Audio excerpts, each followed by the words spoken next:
Paano itinago ni Pablo Escobar ang kanyang bilyones sa mga FBI? Noon, halos hindi na mabilang ni Pablo Escobar kung gaano karami ang pumapasok sa kanyang pera araw-araw. Isipin mo na lang, ang ganitong karaming pera na pakalat-kalat na lang sa paligid. Bawat sulok, may makikita kang dollars. Noong kasagsagan ng kanyang operasyon, tinatayang kumikita ang kanyang Medellin cartel ng humigit kumulang $420 million kada linggo, na katumbas ng halos $22 billion kada taon.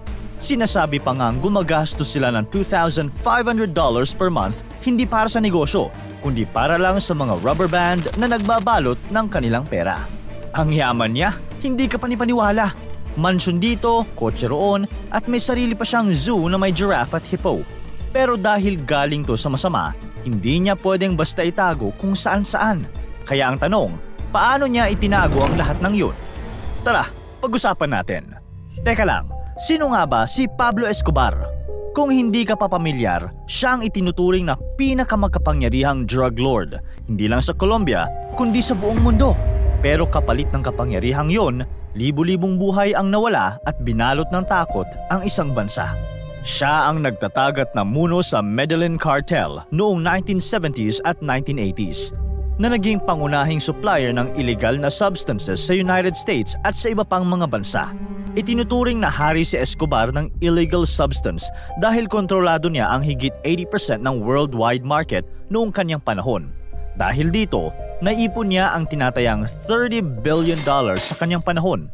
Kaya naman, itinuring siya bilang isa sa pinakamayayamang kriminal sa kasaysayan. Ipinanganak si Pablo Emilio Escobar Gaviria noong December 1, 1949 sa Rio Negro, Colombia. Anak ng isang magsasaka at isang guro. Mula sa pagiging batang lumaki sa kahirapan, nagsimula siya sa maliliit na krimen tulad ng pagnanakaw at panluloko, bago tuluyang pasukin ang mas malalaking mga operasyon. Sa rurok ng kanyang kapangyarihan, si Escobar ay naging responsable sa libu-libong kaso ng karahasan, kabilang ang mga pambobomba, pagpatay at pananakot sa buong Colombia. At isa sa pinakamalaki niyang problema ay kung paano itatago ang kanyang limpak-limpak na pera. Noong panahon ni Pablo Escobar, sobrang dami ng pera. Hindi lang marami, kundi maraming. Sa sobrang dami, hindi kasya kahit saan. Isipin mo, halos bawat linggo, milyon-milyong dolyar ang pumapasok sa kanya. Mas marami pa kaysa sa kinikita ng malalaking kumpanya sa buong mundo noon. Hindi na niya alam kung saan itatago ang mga ito. May mga nagsasabi na habang nagtatago siya mula sa mga pulis, pinupuno niya ang mga dingding ng bahay ng mga plastic na bag na punong-puno ng dolyar. Minsan, may mga apartment na pag binuksan mo ang pader, biglang may lalabas na bugso ng pera. Kaya lang, kadalasan amoy bulok na dahil nababad sa tubig o kinain na ng daga ang ilan sa mga ito. May mga pagkakataon din na ang pera ay nilalagay sa mga drum o plastic, tapos ililibing sa gitna ng mga bukirin at gubat sa Colombia para walang makakita. Sa sobrang dami ng taguan, may mga natagpuan pa ring milyon-milyong dolyar makalipas ang ilang dekada. Pero bulok na at hindi na mapapakinabangan pa. Hindi lang sa lupa o bahay, minsan pati sa mga lumang bodega, sa ilalim ng sahig o likod ng aparador, may mga sikreto siyang taguan. At dahil hindi lahat ng taguan ay nabalikan, tinatayang bilyon-bilyong dolyar ang nawala lang. Kinain ng daga, nabasa o nabulok sa tagal ng pagkakabaon. Kaya hanggang ngayon, may mga naghahanap pa rin ng yaman ni Escobar sa mga bukirin at bahay sa Colombia. Umaasang makakadiskubre ng kayamanang iniwan ng isa sa pinakakilalang drug lord. Pero yun na nga ang problema ni Escobar. Paano niya itatago ang limpak-limpak niyang pera nang hindi nasisira? Bukod pa riyan, ang malaking halaga ng cash na nakatago lang sa bahay ay hindi rin lumalago ang halaga at unti-unting nababawasan ang tunay na halaga nito dahil sa inflation.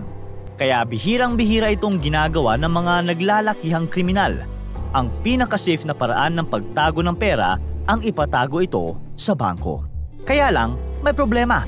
Hindi nila ito pwedeng basta gawin dahil siguradong pagdududahan yan ng bangko at Anti-Money Laundering Council. Kapag nasilip ito, maaaring i-freeze ang account at imbestigahan ang pinagmulan ng pera. Kaya kailangan nilang dumiskarte. Kailangan ng paraan para palabasin na ang bilyones ay galing sa legal at malinis na negosyo. Ang tawag dito ay money laundering. Para sa mga maliliit na sindikato, magtatayo lang sila ng burger stand. Tapos kunwaring kumikita ng malaki kahit madalas wala naman talaga mga customer. Tataasan lang nila ang presyo. Ayos na. Pero kung ang sindikato ay nagbibilang ng pera sa timbangan, ibang usapan na. Hindi sila pwedeng magpanggap na kumikita ng pera sa isang burger stand lang. Kailangan ng buong sistema.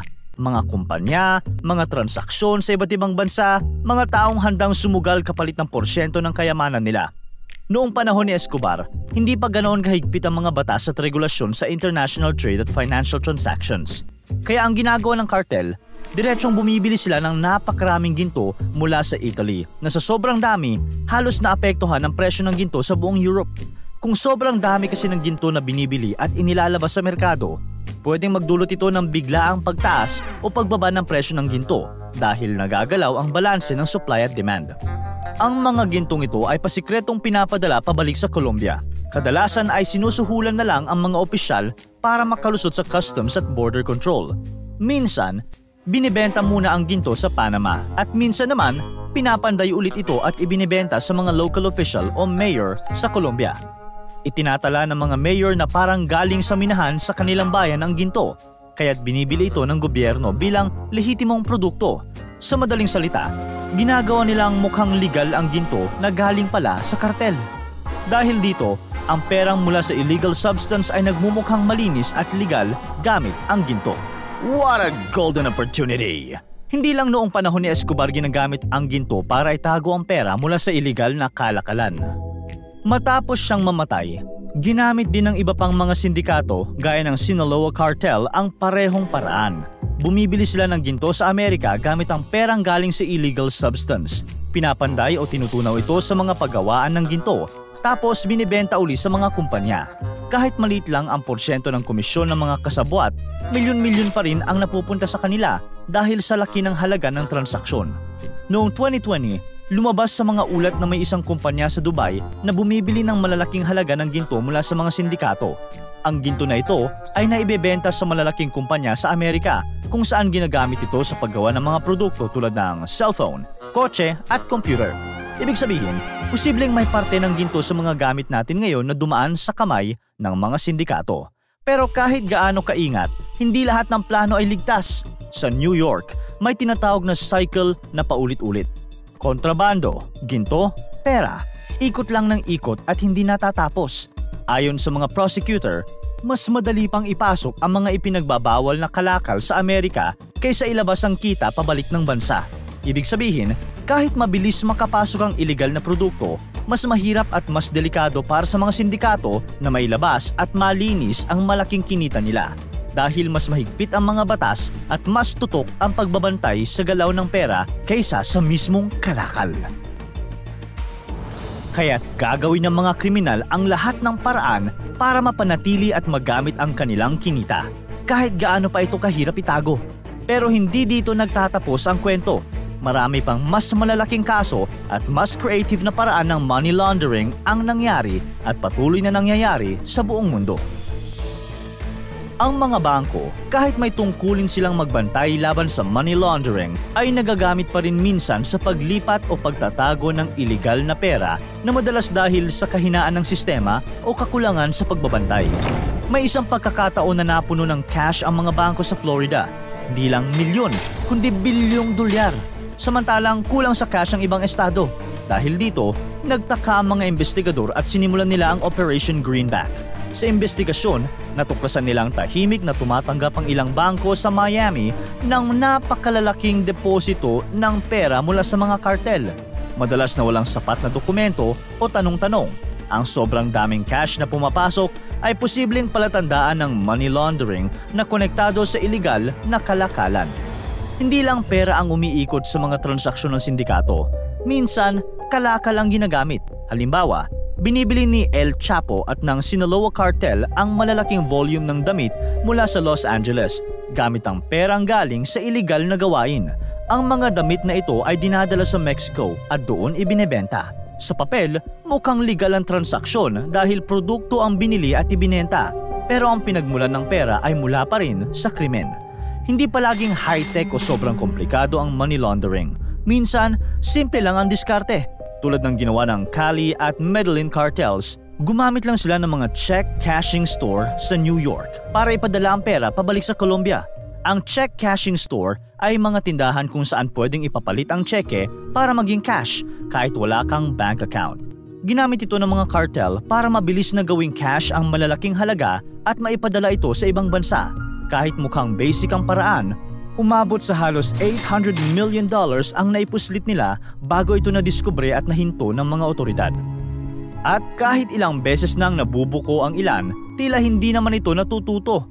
Noong 2006, isang eroplano ang naharang sa Mexico na may sakay na 5.7 na tonelada ng ipinagbabawal na substansya na tinatayang nagkakahalaga ng $100 million. Pero mas malaki pa ang nadiskubre ng mga otoridad.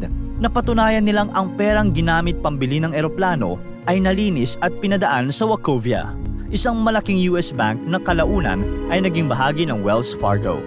Sa malalim na investigasyon, lumabas na bilyon-bilyong dolyar ang dumaan sa Wachovia mula sa mga kartel sa pamamagitan ng wire transfers, traveler's checks at cash shipments. Sa kabuuan, mahigit 378 na bilyong dolyar ang naiproseso ng bangko nang hindi sumusunod sa tamang mga patakaran laban sa money laundering. Walang opisyal ng bangko ang nakulong sa kabila ng mabigat na kaso. Sa halip, pinagmulta lang ang Wachovia ng $160 million. Malayo sa kinita ng bangko mula sa mga transaksyong ito. Ang insidenteng ito ay naging simbolo ng kahinaan ng sistema at kung gaano kaliit ang parusa kumpara sa laki ng perang umiikot sa money laundering. Para kay Pablo Escobar, walang problemang hindi kayang solusyonan ng pera. At lumalabas na sa mundo ng money laundering, parang may dalawang klase ng hustisya.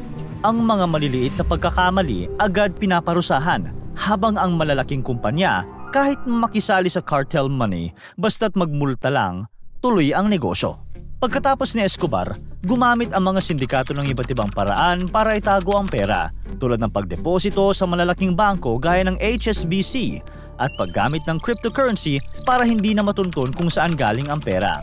May mga Chinese businessmen na gumagamit ng mirror swaps, kung saan tinatanggap nila ang drug money sa Amerika at nagpapadala ng katumbas na halaga mula sa China, kaya hindi na kailangang maglipat ng pera ng personal. Ginagamit din ng mga sindikato ang mga casino, karera ng kabayo at pekeng kumpanya para palabasin na galing sa legal na negosyo ang maruruming pera. Sa kabila ng pagsusumikap ng mga otoridad, patuloy ang evolution ng money laundering. Mas mabilis, mas tuso at mas mahirap pang habulin. Hindi basta natatapos ang istorya ng mga tulad ni Escobar.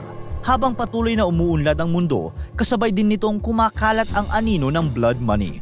Hindi lang sa mga balita, kundi pati na rin sa mga gamit at teknolohiyang hawak natin ngayon. Kung ang tanong ay, paano itinago ni Escobar ang kanyang bilyones? Ang sagot, hindi lang ito basta ibinaon sa lupa at itinago sa pader. Ginamit niya ang money laundering. Ang maruming pera ay pinapadaan sa mga negosyo, ari-arian at iba't ibang investment para magmukhang malinis. Ang kayamanan niya, sa totoo lang, ay naihalo na sa ekonomiya ng mundo at maaaring hawak mo na rin ito ngayon. Para tuloy-tuloy ang saya at kwentuhan, huwag kalimutan mag-subscribe sa Bubbly YouTube channel at pindutin ang notification bell.